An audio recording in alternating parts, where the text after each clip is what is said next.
winter indeed. All right.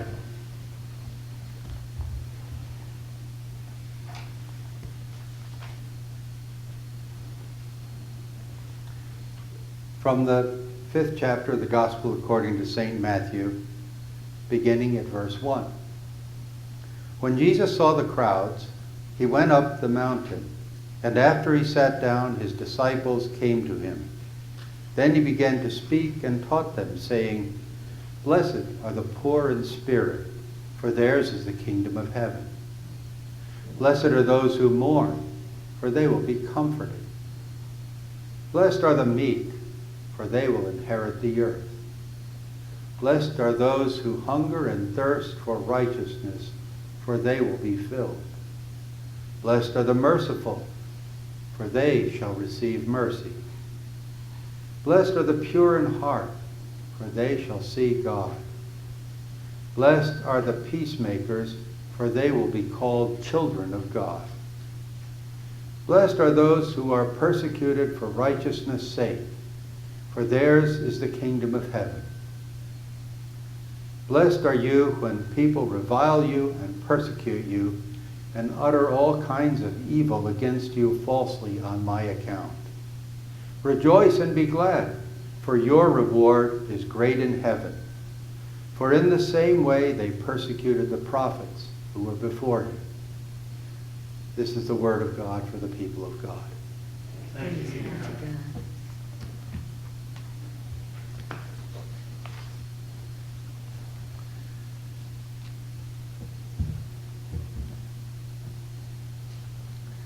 Many people have turned to the Bible when faced with a problem, hoping to find an answer as to what they should do.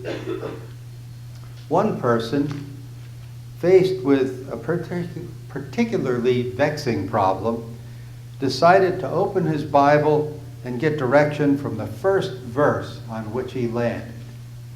So he opened his Bible and he put his finger down, and it said, "And Judas went and hanged himself." He wasn't sure about that. He figured, well, I'll try again. So he did the same thing. He opened his Bible and put his finger down, and it said, "Go and do likewise." Probably not the best methodology for reading the Bible.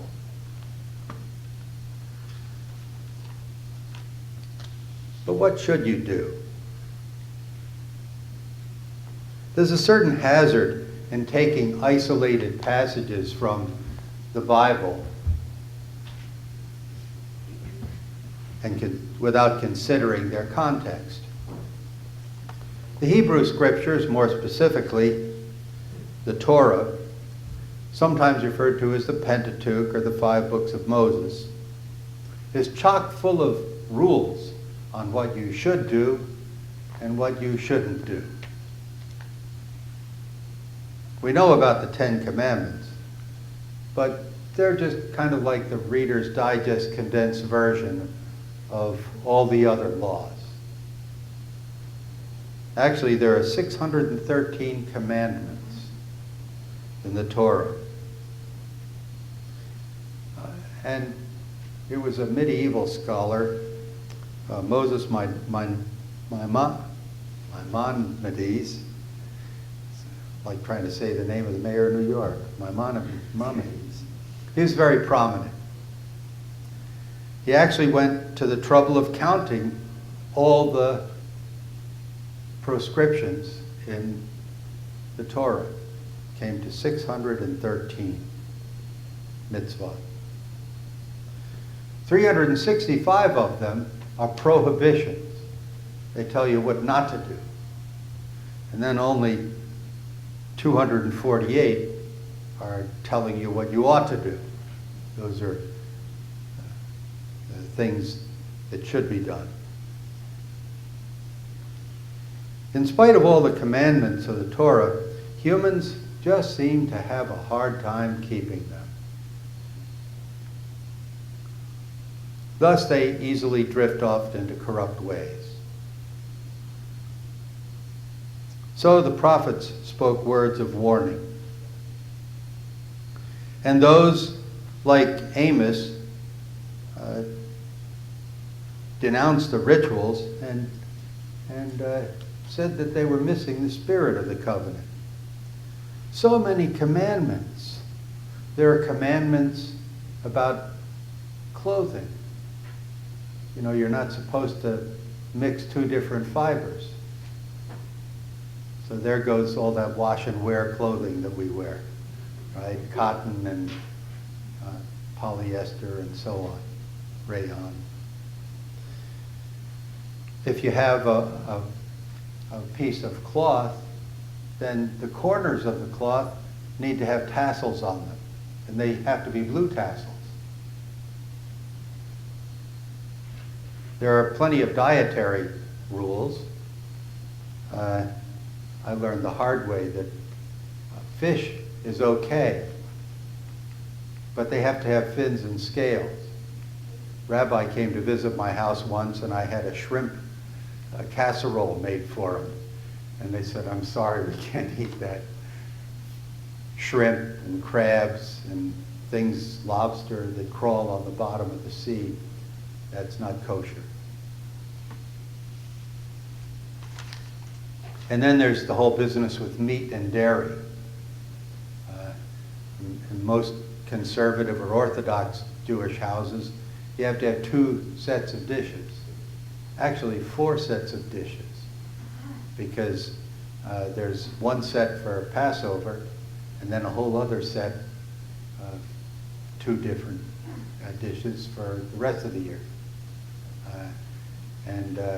I always thought that was really weird, but you know, we had one set for no matter what.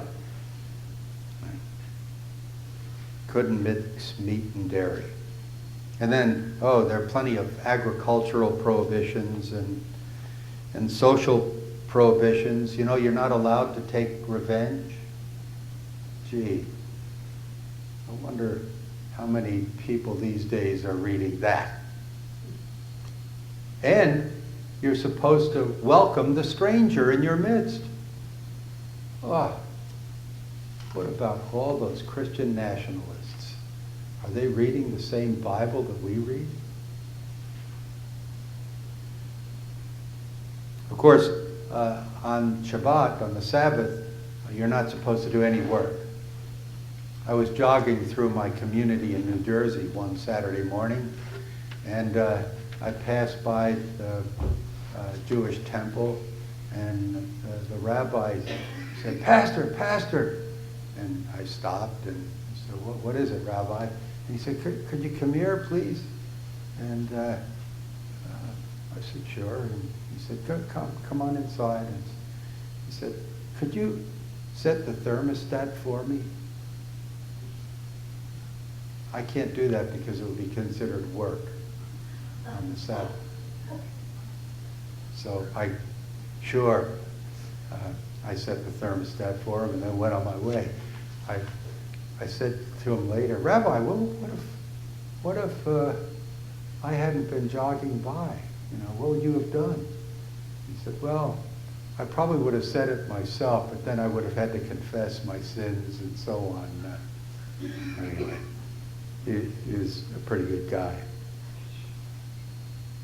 Well, it seems terribly exhausting, all these commandments, all these rules, and I suppose that's why they had a priestly class, because fundamentally people were illiterate. They didn't read in those days. Didn't mean they were stupid, they just didn't know how to read. They didn't have schools. And so they had to rely on the priestly class to tell them all the rules and so forth, you know.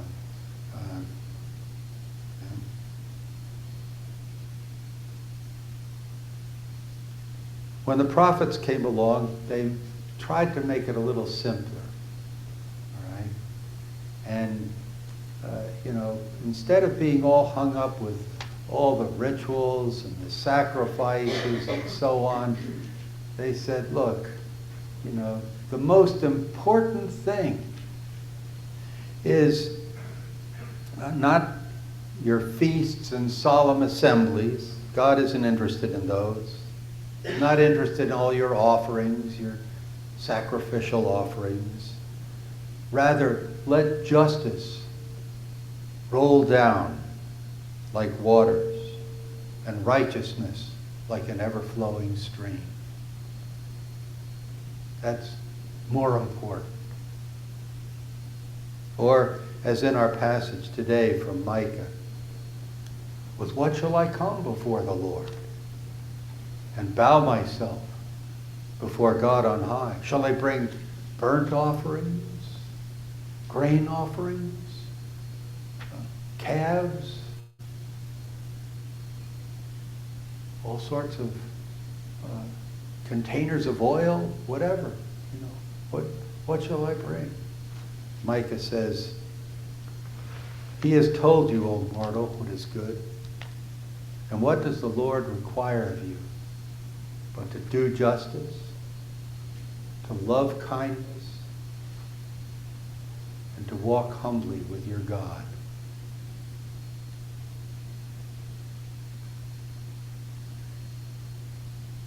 Keeping the basic principles, the spirit of all the laws is much more important than simple observance. And so Jesus begins his Sermon on the Mount, the most famous of his preachings in the Gospels. It's one version in Matthew and one in Luke. And he does this in a way that's most curious. He turns the world upside down. He says, blessed are the poor in spirit. Modern scholars have translated that word blessed into something even weirder, I suppose. Congratulations, it says. You who are poor in spirit. You who are meek. In our world, some of these people that you see touting their faith in the Lord and so on, and one reporter confronted them and says, well, who said, blessed are the meek? And he thought for a moment. Well, that's just a bunch of woke stuff.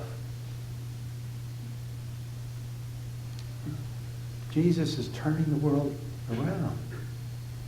Those are the people who came out to hear him preach. He wasn't in the synagogue or the temple preaching. He was on a hillside. I've been to that hillside. And he was saying that you who grieve, you who are peacemakers, who hunger and thirst for righteousness, you are blessed. It wasn't the priestly class that came out to hear him preach. It was ordinary people. They are blessed because they are not tethered to the institutions of society. And they're free to understand what's most important about being a follower and being faithful to the covenant. They are blessed. And so we as a community join together, coming to the table of God's love. And at that table, we join our hearts in a hunger for